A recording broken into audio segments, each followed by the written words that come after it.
toner, instrumenter og støj.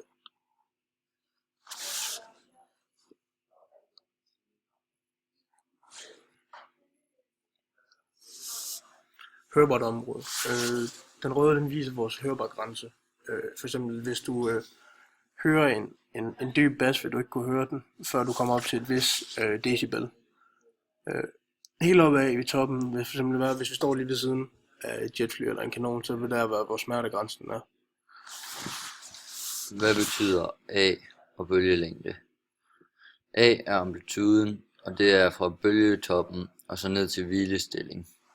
Og bølgelængde, den går fra bølgetop og så til den næste bølgetop.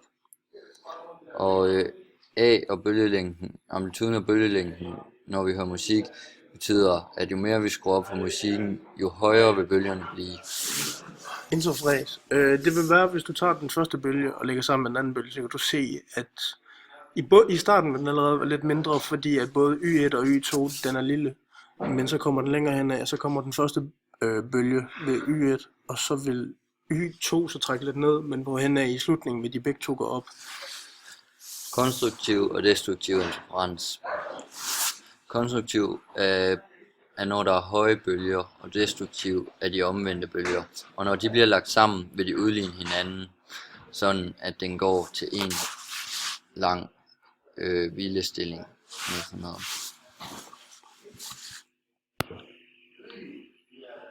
Her ser vi, i den øverste del, her ser vi en udvisning for en meget pæn tone, der kommer fra en stemmegaffel, som har de samme udsving af bølger ligesom hele vejen.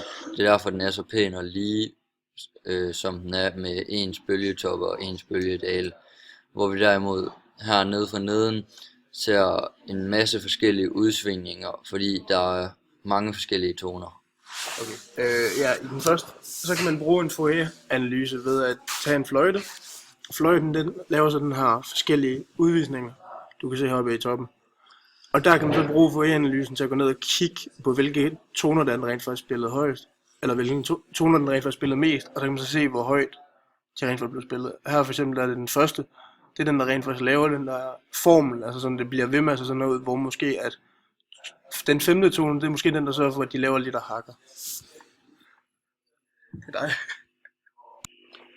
Okay, her ser vi så en xylofons forskellige frekvenstoner, som har mange forskellige toner, hvor det derimod heroppe fløjten er ligesom kun sådan 3-4 toner, hvor den rent faktisk kommer op og spiller sådan rimelig højt. Men her ser vi, at xylofonen har mange forskellige toner.